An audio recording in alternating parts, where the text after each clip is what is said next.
كما صليت على إبراهيم وعلى آل إبراهيم في العالمين إنك حميد مجيد. أعوذ بالله من الشيطان الرجيم. بسم الله الرحمن الرحيم.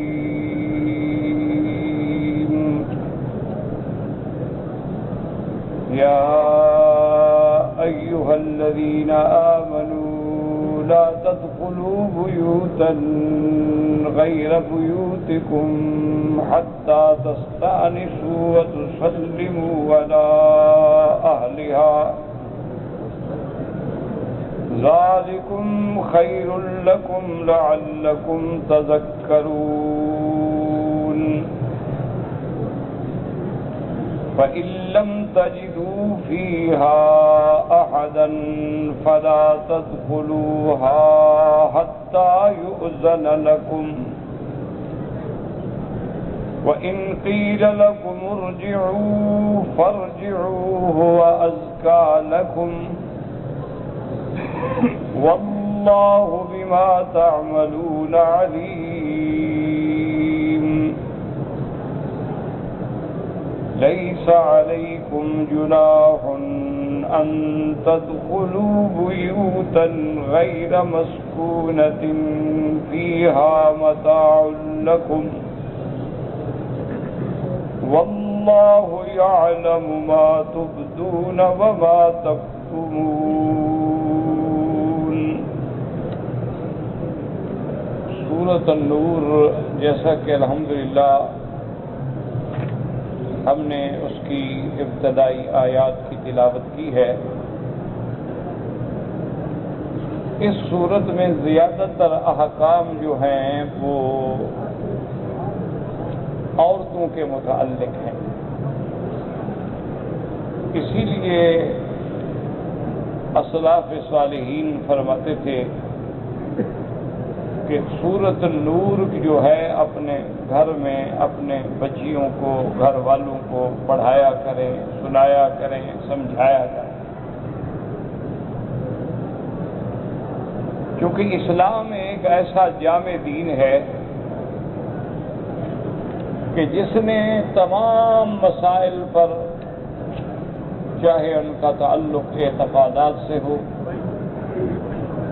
یا ان کا تعلق عبادات سے ہو یا ان کا تعلق معاملات اور معاشرت سے ہو، ان کا تعلق داخلی زندگی سے ہو یا خارجی زندگی سے ہو، سب پہ اسلام نے مکمل بحث. دنیا کا کوئی مذہب بھی اور دنیا کا کوئی دستور بھی اسلام کے اس جامع معنی کامل دستور کا مقابلہ نہیں کر سکتا. یہی وجہ ہے کہ آج آپ دیکھتے ہیں پوری دنیا میں کہ معاشرت تباہ ہو چکی ہے، فواحشات اور منکرات کا دور دورہ ہے،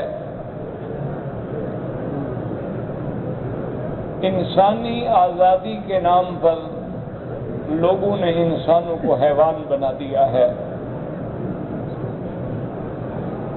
اور ایسی ایسی حرکات سرزد ہوتی ہے کہ شاید وہ حیوانوں سے بھی سرزد نہ ہوتی.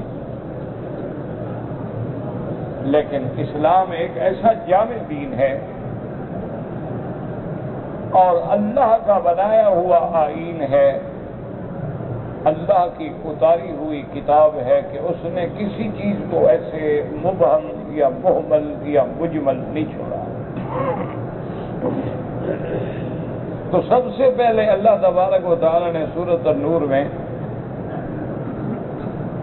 زنا کے بارے میں احکام جاری فرمائے، اور پہلا قانون جو ہم نے پڑھا تھا وہ یہ تھا کہ اگر کوئی مرد اور عورت زنا کریں اور دونوں غیر شادی شدہ ہوں تو ان کے لیے حد جو ہے اسلام نے 100 کوڑا مقرر فرمائی ہے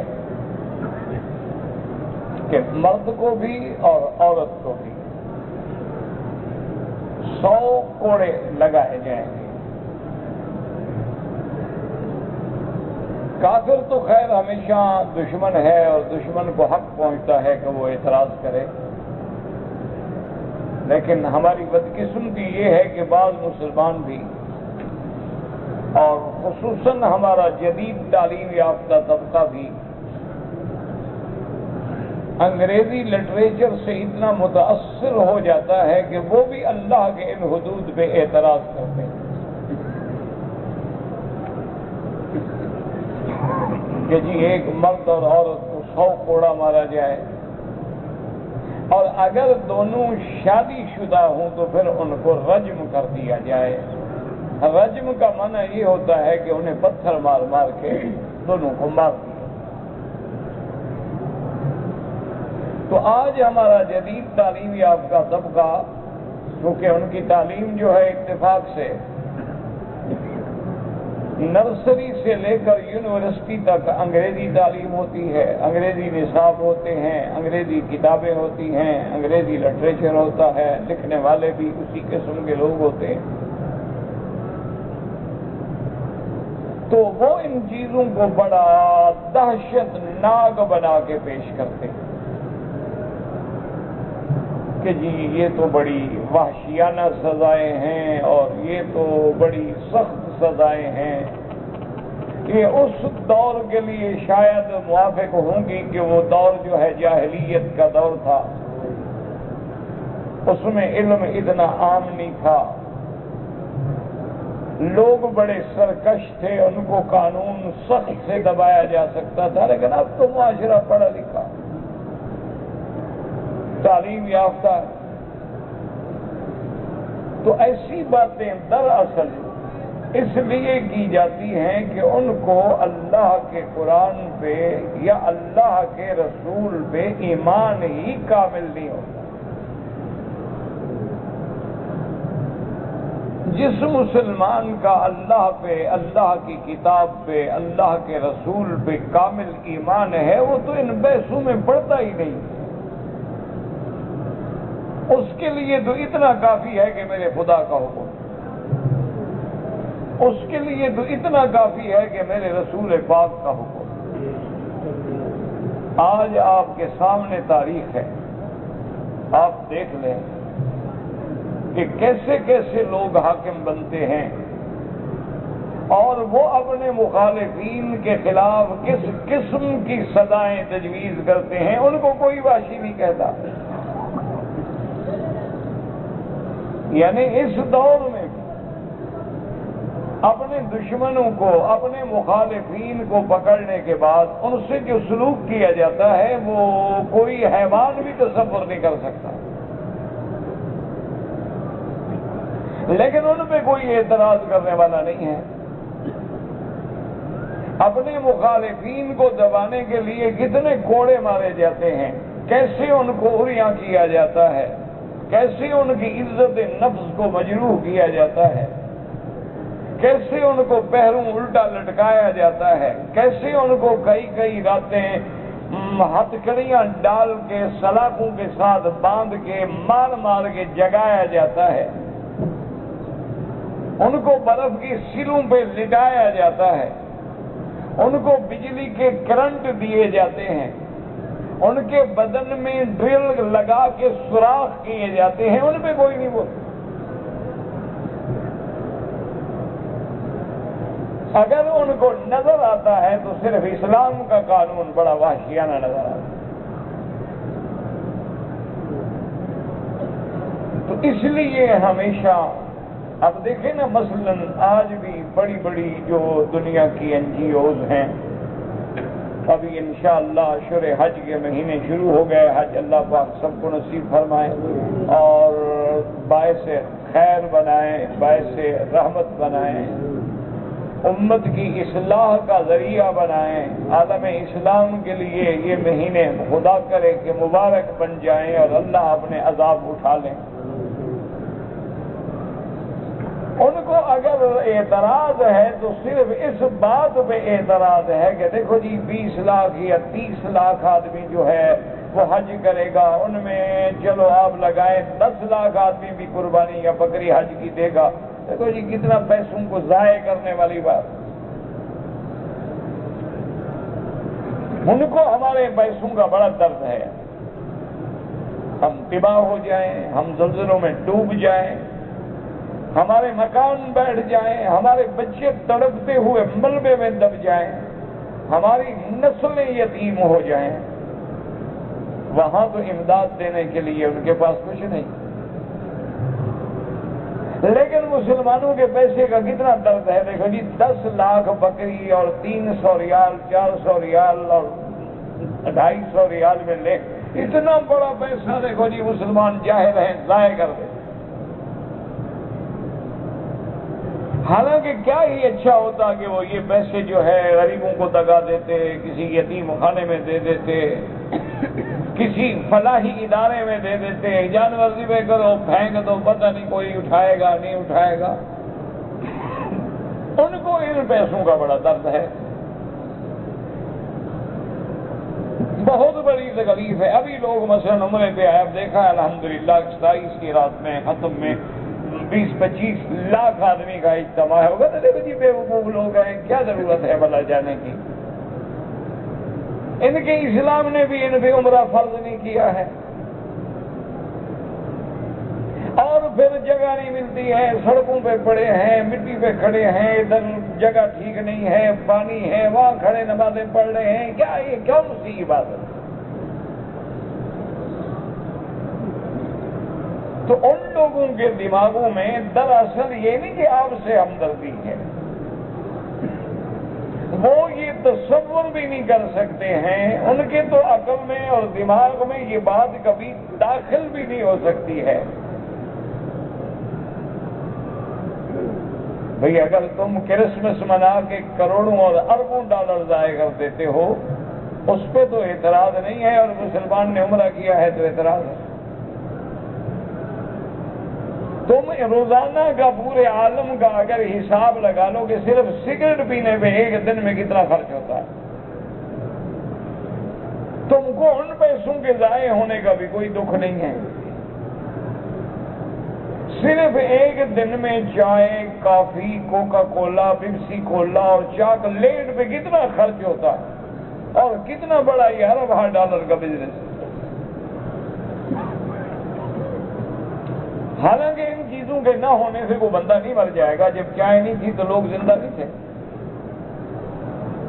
اگر کوئی آدمی آج بھی چاکلیٹ نہیں کھاتا کیا مر جاتا ہے؟ کتنے لوگ ہیں جو آج بھی کوکا کولا یا پیپسی نہیں پیتے، وہ مر گئے ہیں، ان کی صحت خراب ہو گئی ہے۔ پینے والوں کی تو ہو سکتا ہے خراب ہو جائے، نہ پینے والوں کو تو اور فائدہ ہے، پیسے کا بھی فائدہ، صحت کا بھی فائدہ ہے۔ جو لوگ آج بھی دیکھ لیں چائے نہیں پیتے ہیں، کیا وہ مر گئے ہیں؟ ان کی صحت خراب ہوگی۔ پینے والوں کو تو خرابی ہو سکتی، لیکن ان چیزوں پہ اعتراض نہیں ہے۔ اعتراض صرف یہ ہے کہ ان کا قربانی پہ پیسہ ضائع ہو گیا، عمرے پہ ضائع ہو گیا۔ دیکھو جی ہر سال حج پہ چلے جاتے ہیں، اور کم از کم اوسطاً 1 لاکھ 1.5 لاکھ روپے فی آدمی حج پہ خرچ ہوتا ہے، اور اگر باہر سے 10 لاکھ آدمی حج پہ آئے تو ان میں 5 لاکھ تو نفلی والے ہوتے ہیں جو پچھلے سال بھی آئے تھے۔ تو اگر یہ نفلی حج نہ کرتے، اتنا بڑا پیسہ جو ہے جناب یہ رفاہی اداروں کو دے دیتے، فلاحی اداروں کو دے دیتے، یہ کسی دوسرے کاموں میں لگا دیتے، تو دنیا کو کتنا فائدہ پہنچتا۔ بعض حج پہ چلا گیا اور 1-1.5 لاکھ ضائع کر کے آ گیا۔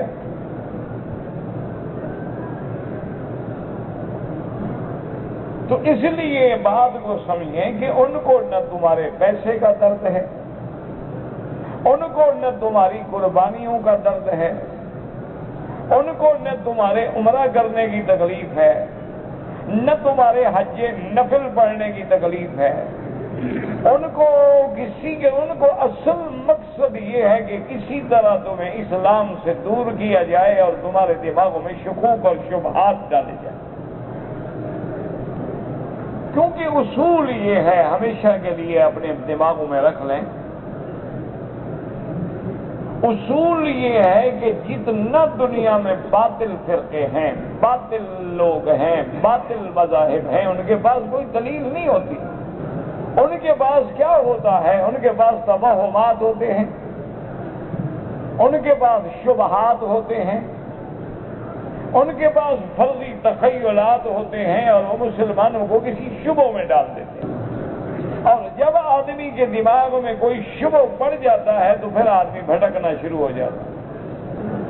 حالانکہ اصولی بات ہے، حج ہے یا عمرہ ہے، ایمان سے کہیں اگر آج ہم اپنے بھائی کے گھر میں، اپنے عزیز رشتے دار کے گھر میں، حتیٰ کہ ہم اپنے باپ کے گھر میں، باپ بیٹے کے گھر میں محبت نہ ہو، اذن نہ ہو، اجازت نہ ہو، تو کوئی داخل ہوگا؟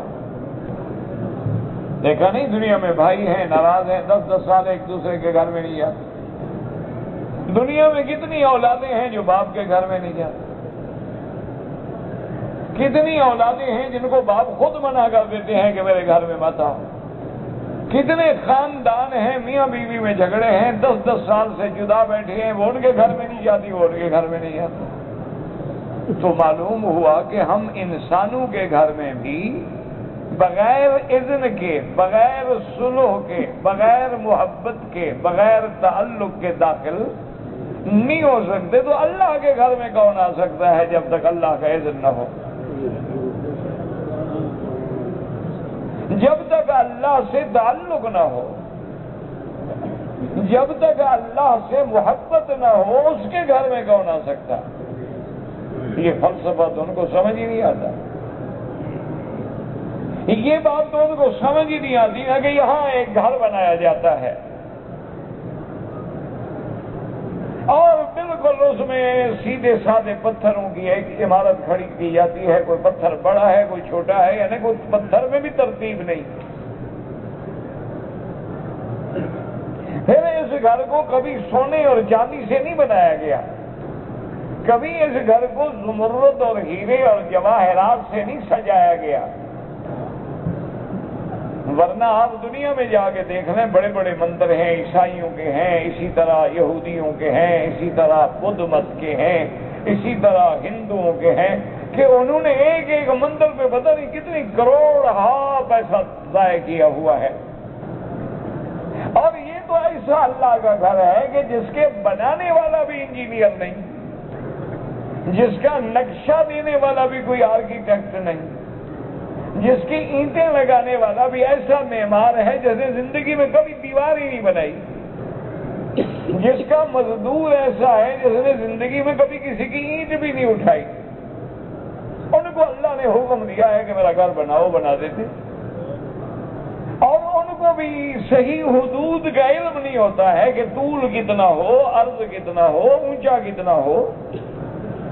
ایک گھر تو ہے، حکم ہو گیا کہ گھر بناؤ، لیکن وہ نہیں جانتے۔ تو روایات میں آتا ہے کہ اللہ نے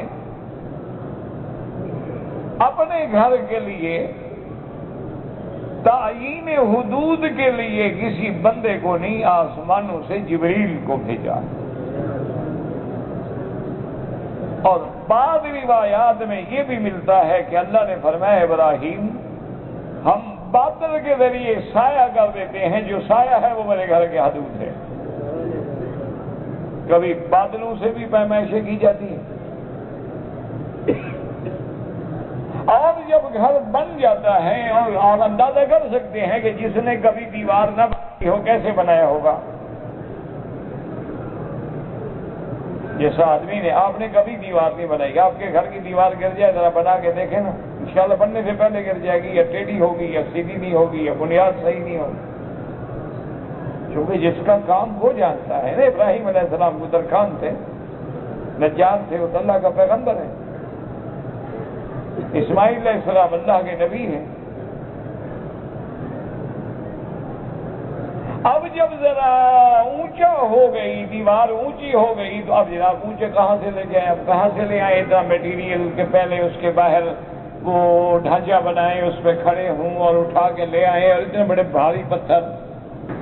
تو پھر سیدنا ابراہیم اپنے اللہ سے درخواست کرتے ہیں کہ مولا اب تو یہ دیوار اونچی ہوتی جا رہی ہے اور اونچا ہونا اور پتھر لے جانا تو بڑا مسئلہ ہے. تو وہاں ایسا انتظام ہوتا ہے جو آج آپ دیکھیں کہ یہ بنا ابراہیم 4000 سال پہلے ہے. اس وقت تصور کریں کہ کسی کے پاس ایسی مشینری، ایسے جینک، ایسی کرینیں کوئی ایجاد ہی نہیں ہوئی تھی. لیکن حکم خداوندی ہوتا ہے کہ ابراہیم یہ جو پتھر ہے نا، ہاں میرا اللہ ہے، اگر اس پہ کھڑے ہو جاؤ. اللہ میں یہ تو خود اتنا سا ہے، اس پہ کھڑے ہو کے کتنا اونچا ہو جاؤں گا. پر میں جتنا ضرورت ہوگی یہ خود اونچا ہو جائے گا. وہاں سے ان لوگوں نے تصور لیا مشینیں بنائیں گے، ضرورت ہو تو ایسے کھولتے جاؤ، اونچے کرتے جاؤ، ضرورت ہو نیچے کرتے جاؤ. اگر پہلے تو حکم خداوندی ہے. آج بھی آپ دنیا میں تحقیق کر لیں، آج بھی آپ دنیا کی بحریہ کی ساری کتابیں کنکھال ڈالیں، آج بھی آپ دنیا کے جتنے نیوی کے مختلف نو کے جہاز بنے ہیں، آبدوزیں بنی ہیں، بڑے بڑے سیر کے لیے جہاز بنے ہیں، لگژری جہاز بنے ہیں، کارگو جہاز بنے ہیں، ساری دنیا کی کتابیں پڑھ کے تحقیق کر ڈالو، یہ اسی کی نقل ہے جو اللہ نے حضرت نوح کو حکم دیا. آج تک اس کی شکل میں تبدیلی نہیں کر سکے، کیونکہ اس کے بجائے ایسی چیز بن نہیں سکتی جو پانی کو کاٹ کے چلے. تو حضرت ابراہیم علیہ السلام نے جب گھر بنا لیا، اللہ سے دعا کی کہ ربنا تقبل منا انک انت السمیع العلیم. کہ یا اللہ ہماری اس محنت کو، اس مزدوری کو، ہمارے اس عمل کو قبول فرما، کیونکہ سننے والے بھی آپ ہیں اور جاننے والے بھی آپ ہیں. ہماری دعاؤں کو سننے والا خدا ہے اور جاننے والا بھی اللہ ہے کہ ہم نے خلوص سے بنایا ہے یا ریا کے لیے بنایا ہے. ہم نے دکھلاوا کیا ہے، یہ تیرے حکم کی صحیح تعویل کی ہے، آپ جانتے ہیں. اللہ تبارک و تعالیٰ نے حکم دیا کہ ابراہیم اب گھر بن گیا ہے تو اعلان کر کے میرے بندوں کو خبر کر دو کہ اللہ کا گھر بن گیا. یاد رکھو ابراہیم علیہ السلام نے کوئی پہلی دفعہ نہیں بنایا، یہ تو 11 دفعہ خدا کا کعبہ بنا ہے. لیکن قرآن نے بنا ابراہیم کو ذکر کیا ہے، چونکہ میرے مدنی کا تعلق ملت ابراہیم، اس لیے بنا آدم کو ذکر نہیں کیا، بنا ادریس کو ذکر نہیں کیا.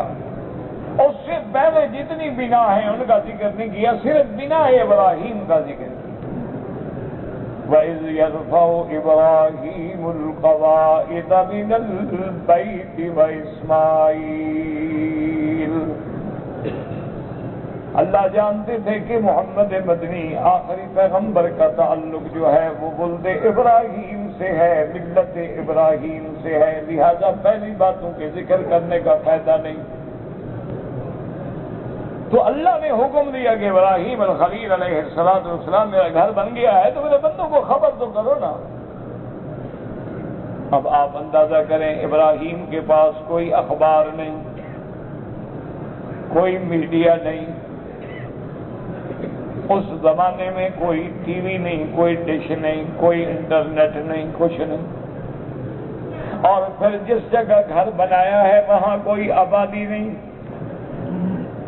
چند گھر ہیں. یعنی آپ پوچھیں نا، آج سے جو لوگ 50 سال پہلے آئے ہیں تو حرم شریف کتنا تھا؟ حرم شریف کے باہر جو ہے، یہاں جب نیا حرم بن چکا ہے، یہ صفا یہ سب یعنی گھر تھے یا بازاریں تھے. شریف تو بس یہی اندر کا حصہ تھا. تو اس دور میں ایمان سے کہیں کہ کسی بندوں کو آواز پہنچانا کیا مطلب، کیسی خبر کا تم بندوں کو؟ مکے والوں کو جو یہاں رہتے ہیں ان کو تو پہلے پتا ہے کہ کعبہ بن رہا ہے، ان کے سامنے تعمیر ہو رہی ہے. اللہ تبارک و تعالیٰ کی درگاہ میں سیدنا خلیل نے عرض کیا، مولا آپ کا حکم ہے، میں تعمیر کے لیے حاضر ہوں، لیکن کیسے اطلاع کروں؟ اللہ نے فرمایا وَأَذِّن فِي النَّاسِ بِالْحَجِّ يَأْتُوكَ رِجَالًا وَعَلَىٰ كُلِّ ضَامِرٍ يَأْتِينَ العالمین من کل فج عمیق۔ اللہ نے فرمایا ابراہیم کسی اونچی جگہ کھڑے ہو کے لوگوں کو خبر کرو، اطلاع دو، اعلان کرو، اذن فی الناس۔ عرب کی قید نہیں، عجم کی قید نہیں، مکے مدینے کی قید نہیں، حکم ہے کہ سب کو خبر کرو، چونکہ میں بھی رب الناس، میرا گھر جو ہے وہ بھی سب کے لیے ہے۔ یا اللہ میں حاضر ہوں، لیکن فرمایا ابراہیم تیرے ذمے اعلان کرنا ہے، آواز کا پہنچانا تو میرے ذمے ہے۔ مفسرین نے، علماء نے لکھا ہے کہ جب ابراہیم نے اعلان کیا تو اللہ نے حکم دیا ہواؤں کو، فضاؤں کو، سب ابراہیم کے تابع ہو کے اس اعلان کو پہنچاؤ، اور انہوں نے ایسی فرما برداری کی کہ جو بچہ ماں کے پیٹ میں ہے وہاں بھی خبر پہنچا دی۔ اور ساتھ اللہ نے فیصلہ بھی فرما دیا کہ جو ابن داء ابراہیم پہ لبیک کہے گا میں ضرور گھر لاؤں گا۔ تو اب ہم نداء ابراہیم پہ آ رہے ہیں کہ ہم پیسہ ضائع کر رہے ہیں؟ اگر ہم نے اس وقت لبیک کہا ہے تو کون مائی کا لال ہے جو ہمیں روک سکے؟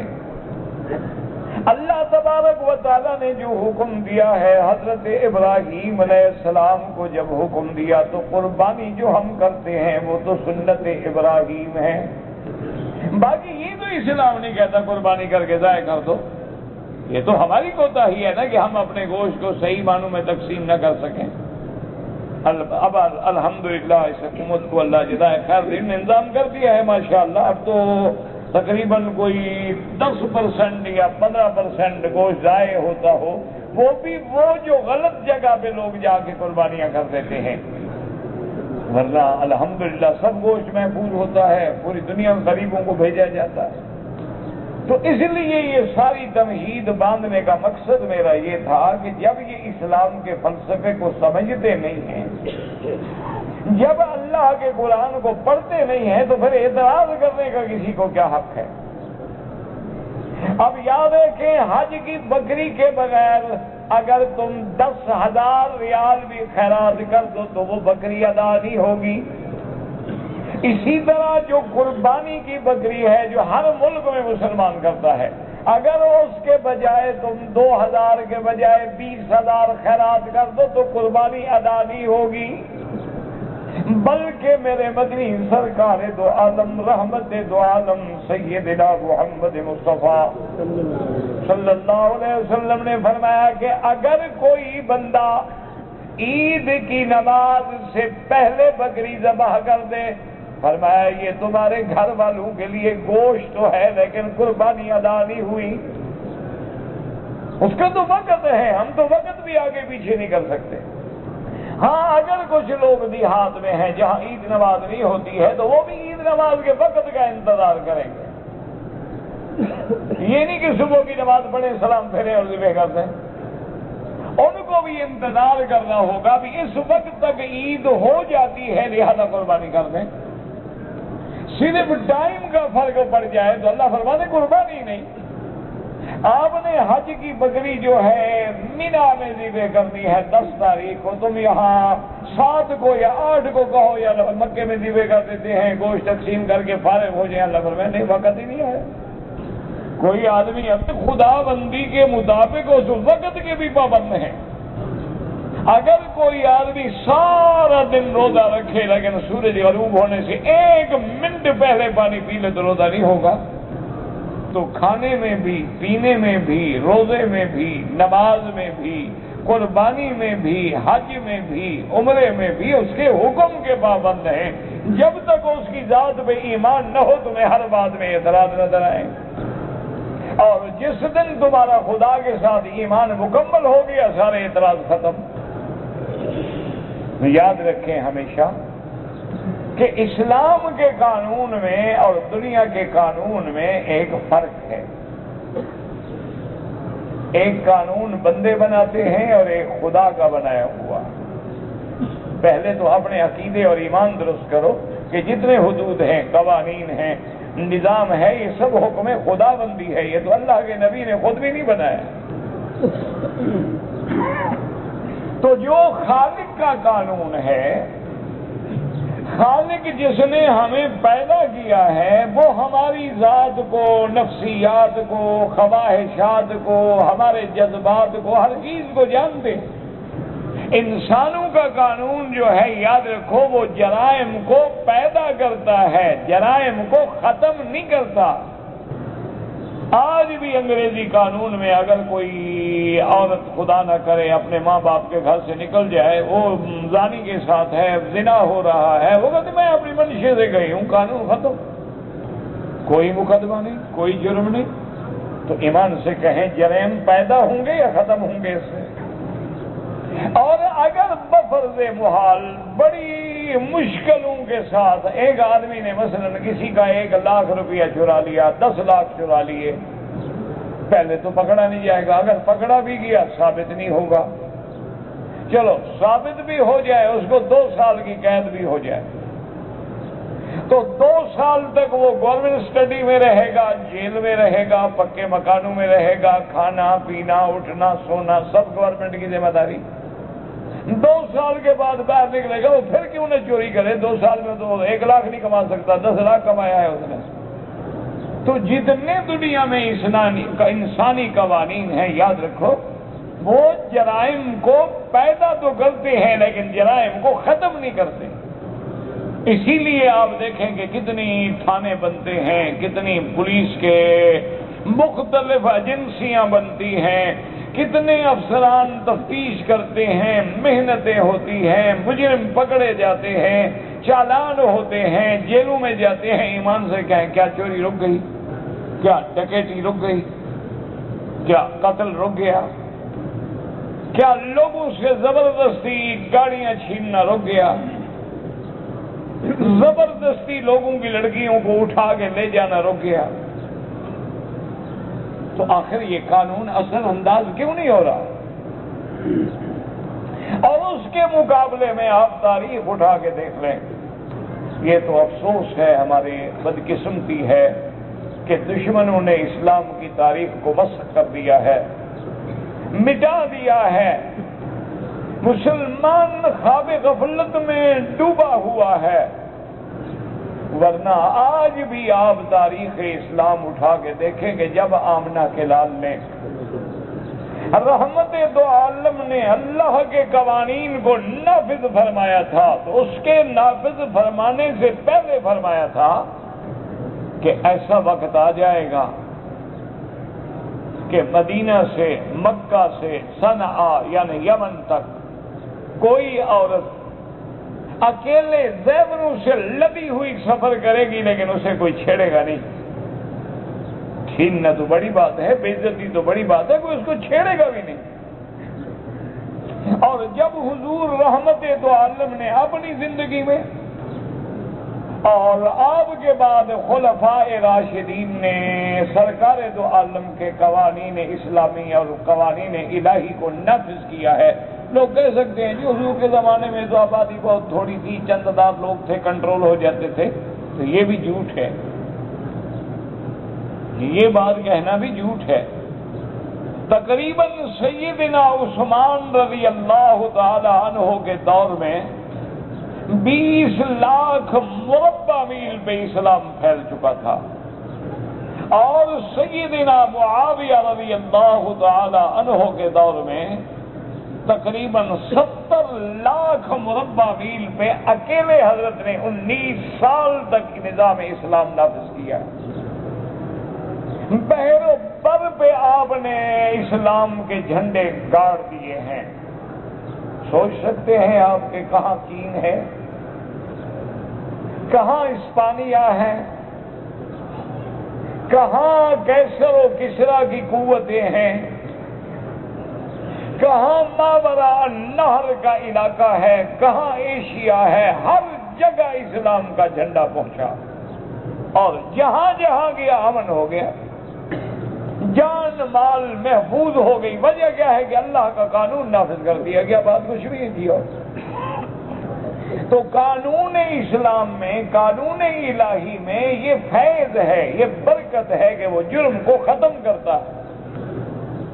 آپ دیکھ لیں آج اسی دور میں آپ دیکھ لیں کہ صرف بجلی بند ہونے سے جو اپنے آپ کو بہت بڑے مہذب معاشرے کا لوگ شمار کرتے ہیں، بجلی بند ہو گئی چند گھنٹوں کے لیے تو لاکھوں عصمتیں لٹ گئیں، لیکن حضور کے قانون جو اللہ نے دیا تھا اس کے اثرات ایسے ہوتے تھے کہ پہلے تو جرم ہوتا نہیں تھا، جرم کا قلعہ کما ہو جاتا تھا، اور اگر جرم ہو جائے تو اس قانون کی دہشت یہ تھی، ایمان بالآخرت کا اثر یہ تھا کہ مجرم کو بھی چین نہیں آتا، وہ خود آ جاتا ہے حضور کی خدمت میں، یا رسول اللہ صلی اللہ علیہ وسلم طہرنی، حضور مجھے پاک کریں، مجھے سزا دیں۔ آج آپ کوئی ایسا مجرم دکھا سکتے ہیں جیسے آ کے کہا ہو جناب میں نے ڈاکہ مارا ہے، میں نے چوری کی ہے، میں توبہ کی ہے، مہربانی کریں مجھے پاک کریں۔ ہمارے معاشرے میں تو ایسے سنگ دل لوگ بھی پیدا ہو گئے کہ مسلمانوں کے ہزاروں بچے زلزلے میں دب گئے اور وہ ان کا مال بھی بیچ رہے ہیں، لاشیں ابھی تک دیواروں کے نیچے ہیں، پہاڑوں میں پھنسی ہیں، ملبے میں دبی ہیں، لوگ ایسے بھی ہو گئے، باپ ہے اولاد نہیں ہے، اولاد ہے باپ نہیں ہے، شوہر ہے بیوی نہیں ہے، بیوی ہے شوہر نہیں ہے، کھلے آسمانوں کے نیچے ہیں، لیکن ظالموں نے کہا کہ نہیں جناب اگر کرایہ ٹرک کا 10,000 صاحب تو ہم 24,000 لیں گے، چندے کا مال کر کے لوگوں نے بیچ دیا۔ نہیں ہے نا، اسلامی قانون نہیں ہے، قانون الہی نہیں ہے، دنیاوی قانون ہے۔ وہ جانتے ہیں کہ اگر ہم نے وہ ایک ہمارے یہاں مشورہ ایک مثال مشہور ہو چکی ہے کہ رشوت دے کے پھنس گیا ہے، رشوت دے کے چھوٹ جا، رشوت لے کے پھنس گیا ہو تو رشوت دے کے چھوٹ جا۔ یہ قانون الہی کی دہشت ہے کہ آدمی آتا ہے طہرنی یا رسول اللہ، حضور مجھے پاک کریں، کیا ہو گیا بھائی؟ یا رسول اللہ میں نے زنا کیا، حضور نے منہ پھیر دیا۔ منشا رحمت رسالت کا یہ تھا کہ پتہ نہیں بندے سے غلطی ہو بھی گئی ہوگی، چلو پردہ ڈالو بھاگ جائے۔ وہ ادھر سے پھر آ گیا، السلام علیکم یا رسول اللہ طہر نہیں، حضور مجھے پاک کریں، کیا ہوا جی؟ زنا کیا، حضور نے پھر منہ پھیر دیا۔ اللہ اکبر، یہ تو میرا بھائی جاننے والے ہیں نا، جو جانتے ہیں کہ رحمت بھی ہو رہی ہے اور تعلیم بھی ہو رہی ہے کہ صرف ایک دفعہ کہنے سے کسی کو مجرم نہ بنا لو، تحقیق کرو۔ انسان ہے جذبات میں آ جاتا ہے، غصے میں آ جاتا ہے، آگے منہ سے بات کہہ بیٹھتا ہے۔ اگر اس نے اقرار کیا ہے اس کو موقع دو، سوچنے کا موقع دو، ٹھنڈی ہونے کا موقع دو، سوچ لیں۔ ممکن ہے جذبات میں بندہ آگے تہمت لگا دیتا، تہمت اور چیز ہے، زنا اور چیز ہے۔ وہ تیسری طرف سے آ گیا، یا رسول اللہ طاہر نہیں مجھے پاک کریں، کیا ہے بھائی؟ یا رسول اللہ نے زنا کیا ہے۔ آپ نے فرمایا ابھی کا جنونن، تم پاگل تو نہیں ہو؟ کون ہے جو اپنے آپ کو کوڑوں کے سپرد کرے یا پتھروں کے سپرد کرے؟ اس نے کہا رسول اللہ ماں بھی جنونن، میں پاگل نہیں ہوں، میں بالکل عقل میں ہوں۔ اچھا، آپ نے فرمایا اچھا ہو سکتا ہے اللہ قبلتہ آنکتہ ہو سکتا ہے تم نے کسی عورت کو بوسہ دیا ہو، ایسے گلے لگایا ہو، اس کو تم شاید زنا سمجھ رہے ہو۔ انہوں نے کہا نہیں یا رسول اللہ، جو ایک مرد اپنی بیوی سے کرتا ہے میں نے وہ کیا ہے، میں نے زنا کیا ہے۔ اب آپ اندازہ کریں، ہے کوئی دنیا کا قانون جو اس طرح مجرم کو ابھارے کہ جینے نہ دے، آرام نہیں آتا، اس کو کہتے سزا دو، دنیا کی سزا بہتر ہے جہنم سے بچ جاؤں۔ جب 3 دفعہ اعتراف ہو جاتا ہے، اقرار ہو جاتا ہے، مہلت کے باوجود بندہ مصر ہے، تو اب اللہ کا نبی حکم خداوندی کے مطابق حکم دیتے ہیں کہ سزا جاری کی جائے۔ تو اس لیے ہمیشہ یاد رکھیں کہ اللہ نے چوری کی سزا رکھی ہے یا زنا کی سزا رکھی ہے تو منشا یہ ہے کہ آئندہ جرم واقع ہی نہ ہو۔ ایک نمونہ ایسا بنا دو کہ ساری دنیا میں دہشت ہو جائے، آئندہ جرم نہ ہو۔ ایک زانی اور زانیہ عورت کو ایسی سزا دے دو جو پورے معاشرے کی عزت و عصمت کی محافظ بن جائے۔ نہ ایمان سے کہیں، اگر آپ کے ملک میں یا دوسرے ملکوں میں قانون کی دہشت ہوتی تو کوئی یہ تصور کر سکتا ہے کہ 8 سال کی بچی سے زنا ہو؟ کوئی یہ تصور کر سکتا ہے کہ ایک عورت سے چند آدمی مل کے زنا کریں؟ وجہ کیا ہے؟ پتہ ہے کہ اگر زور ہیں آج نہیں کل نہیں پرسوں بچ جائیں گے، نکل جائیں گے۔ اگر ان کو پتہ ہو کہ اس جرم کے بعد ہمیں باقاعدہ کھڑا کر کے پتھر مار مار کے فنا کر دیا جائے گا، ایک سزا تو خدا کی جاری کر کے دیکھ لو، امن ہوتا ہے کہ نہیں ہوتا؟ تجربہ کر لو بھئی، روز قوانین نئے نئے بناتے ہو نا، ایک دفعہ خدا کا قانون بھی آزما لو۔ روز دنیا کے لیے نئی فورسز ایجاد کرتے ہو، نئے نئے محکمے بناتے ہو، نئی نئی کورٹیں لگاتے ہو، اور ایک دفعہ تو اسلام کی کورٹ لگا لو، تجربہ ہی کر لو۔ چور ہے، اسلام کیا کہتا ہے؟ ثابت ہو جائے یا اعتراف و اقرار ہو جائے، مرد ہے یا عورت ہے، ہاتھ کاٹو۔ وجہ کیا ہے کہ بھئی اگر سزا دو گے 2 سال بعد، 4 سال بعد، 4 سال کی سزا ہو گئی، رات دن شمار ہو گئے، 2 سال بن گئی۔ اچھا، اس نے آرام سے سزا کاٹی، کوئی شرارت نہیں کی، 6 مہینے اور معاف ہو گئی، 1.5 سال کے بعد چور صاحب گھر آ گئے، پھر وہ دوسری چوری کی تیاری کرے گا۔ اندر مجرم بیٹھے تھے، انہوں نے مزید پڑھایا کہ کیوں پکڑے گئے، یہ تمہاری غلطی تھی۔ اسلام کہتا ہے کہ نہیں، جو ہاتھ اتنا بڑھ گیا ہے کہ اپنی جیب کے بجائے لوگوں کے گھر میں گھستا ہے، اس کو چھوٹا کرو، اس کو نمونہ عبرت بنا دو کہ جب تک زندہ رہے دنیا دیکھتی رہے یہ چور ہے۔ اور اس لیے خدا کے قرآن پہ غور کریں، اللہ کے ہر ایک ایک لفظ میں حکمت ہے۔ جہاں چور کی سزا ہے وہاں اللہ فرماتے ہیں السارق والسارقۃ فاقطعوا ایدیہما جزاء۔ اللہ نے فرمایا چور مرد ہو یا عورت ہو، ان دونوں کے ہاتھ کاٹے جائیں۔ لیکن قرآن پہ غور کرو، السارق والسارقۃ، مرد چور یا عورت چور، مرد کو پہلے ذکر کیا، عورت کا بعد میں ذکر کیا ہے۔ اور جب زنا کا معاملہ آیا فرمایا الزانیۃ والزانی فاجلدوا کل واحد منہما 100 جلدۃ۔ زانیہ عورت ہو یا مرد ہو، ان کو 100 کوڑے مارے جائیں۔ وہاں چوری میں تو مرد کا ذکر پہلے ہے، زنا میں عورت کا ذکر پہلے ہے۔ علماء نے فرمایا یہ حکمت خدا بندی ہے۔ اللہ کے قرآن میں اشارہ ہے کہ چوری کا کام زیادہ مردوں میں ہوتا ہے، عورتوں میں کم ہوتا ہے۔ عورتیں بھی چور ہوتی ہیں لیکن بہت کم۔ لیکن زنا کا معاملہ جو ہے اس کا زیادہ تر سبب عورت بنتی ہے۔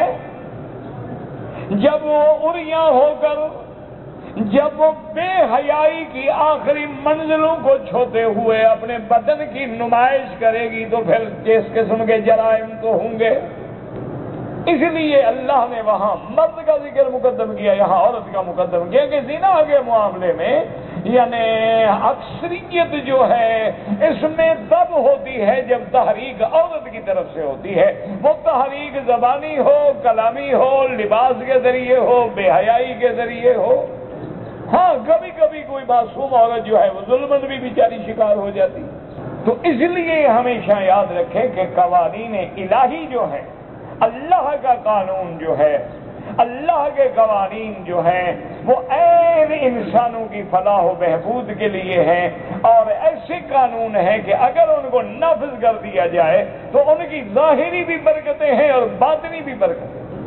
اور باطنی برکتوں کے بارے میں حدیث میں آتا ہے کہ جس ملک میں اللہ کے حدود نافذ ہو جائے، اور جب حدود اللہ نافذ کی جاتی ہے تو وہاں اللہ کی رحمت برستی۔ تو اس لیے یاد رکھیں کہ اس صورت میں سب سے پہلے تو اللہ نے زانیہ مرد اور زانیہ عورت کی سزا کا ذکر کیا ہے کہ اگر دونوں کنوارے ہیں ان کو رجم کر دو، اور اگر دونوں شادی شدہ ہیں تو رجم کر دو، اور کنوارے ہیں تو 100 کوڑا مارا جائے۔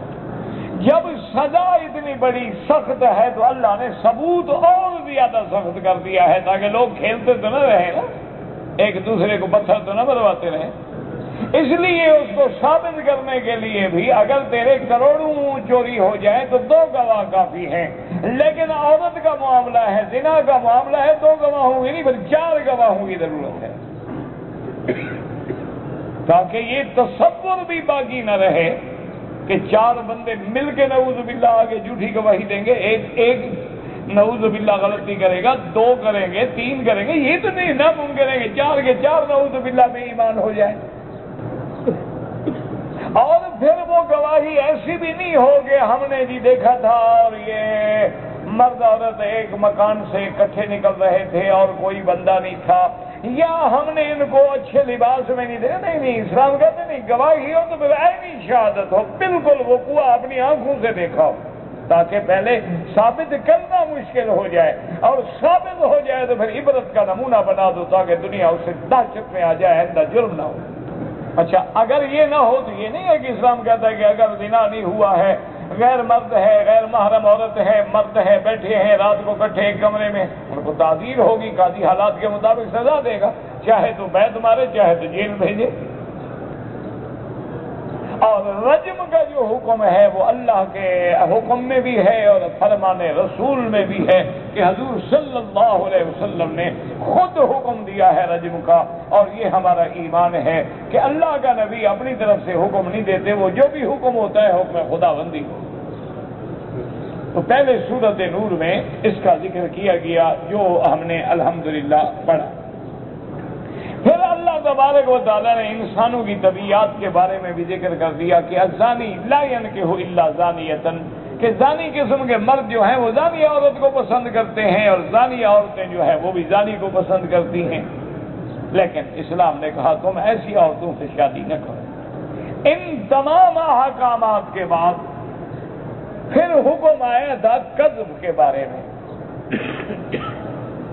کہ اگر کوئی آدمی کسی پاک عورت پہ ناجائز طور پہ زنا کی تہمت لگا دے، اسی لیے میں نے عرض کیا تھا نا کہ اسلام ایسا قانون بناتا ہے کہ کسی کو موقع نہیں دیتا ہے کہ لوگوں کی عزت سے کھیلے۔ اللہ نے فرمایا والذین یرمون المحصنات ثم لم یاتوا بأربعة شهداء فاجلدوهم 80 جلدة ولا تقبلوا لهم شهادة أبدا۔ اللہ نے فرمایا میرے نبی جو پاک عورتوں پہ تہمت لگائیں ان کو حکم دو کہ 4 گواہ لائیں، اگر 4 گواہ ثابت ہو جائیں تو پھر حد زنا جاری ہوگی، اور اگر 4 گواہ وہ نہ لا سکے تو پھر تہمت لگانے والے کو 80 کوڑا لگائیں۔ کیوں تہمت لگا دیں؟ ایسے کھیلتے رہو لوگوں کی عزت کے ساتھ کہ جی فلاں عورت نے زنا کیا ہے، کیوں؟ اچھا، یہ بھی مسئلہ بیان ہو گیا الحمدللہ کہ اگر مرد عورت پہ زنا کی تہمت لگائیں، ذکر اس کو کیا ہے قرآن نے کہ عام یہی ہوتا ہے، ورنہ اگر عورت بھی کسی مرد پہ ناجائز زنا کی تہمت لگائے یا گواہ دے یا ورنہ اس کو بھی 80 کوڑا لگے گا۔ ایک سزا یہ ہوگی کہ فجلدوہم 80 جلدۃ، 80 کوڑے کی سزا دو، اور دوسری سزا کیا ہوگی ولا تقبلوا لهم شہادۃ ابدا۔ اللہ نے فرمایا کہ اس قسم کے آدمی کی جس نے ناجائز تہمت لگائی، گواہ نہیں لا سکا، 80 کوڑا بھی مارو اور آئندہ یہ مردود شہادت ہے، اس کی گواہی قبول ہی نہیں ہو۔ اور تیسری سزا کیا ہے کہ وَأُولَئِكَ هُمُ الْفَاسِقُونَ۔ اللہ نے فرمایا ایسا کم کام کرنے سے یہ حدود اللہ سے نکل کے فاسق بھی ہو گیا۔ اب یہ مسئلہ بھی حل ہو گیا کہ کوئی کسی میں تہمت لگائے یا گواہ ثابت کرے یا 80 کوڑا۔ اب اس میں مسئلہ ایک اور آ جاتا تھا کہ والذین یرمون ازواجہم، اگر کوئی بندہ اپنی بیوی کے بارے میں ایسی بات کہے وَلَمْ يَكُنْ لَهُمْ شُهَدَاء، گواہ بھی کوئی نہیں، تو اب کیا کرے؟ گواہ ہے پھر تو وہی زنا کی حد جاری ہو جائے گی۔ اس نے کہا میری بیوی نے زنا کیا ہے، گواہ ہے نہیں۔ اللہ نے حل نکالا، فرمایا میرا بدنی ان میاں بیوی کو بلا لو اور ان کو بلانے کے بعد ہدایت کرو، سمجھا دو، اس کے بعد اگر یہ نہ مانے تو 4 دفعہ گواہی دے کہ جو کچھ میں کہہ رہا ہوں سچ کہہ رہا ہوں، اور 5ویں دفعہ کہے کہ اگر میں جھوٹ بولوں تو مجھ پہ اللہ کی لعنت ہو۔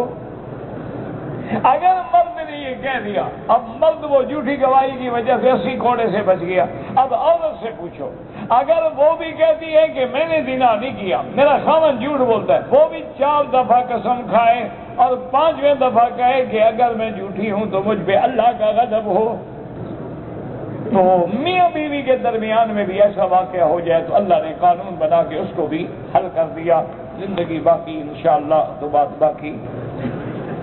تشہد میں انگلی اٹھانے والی روایت جو ہے کسی باب الصلاۃ میں دیکھ لیں، احادیث میں موجود ہے، سنن میں موجود ہے۔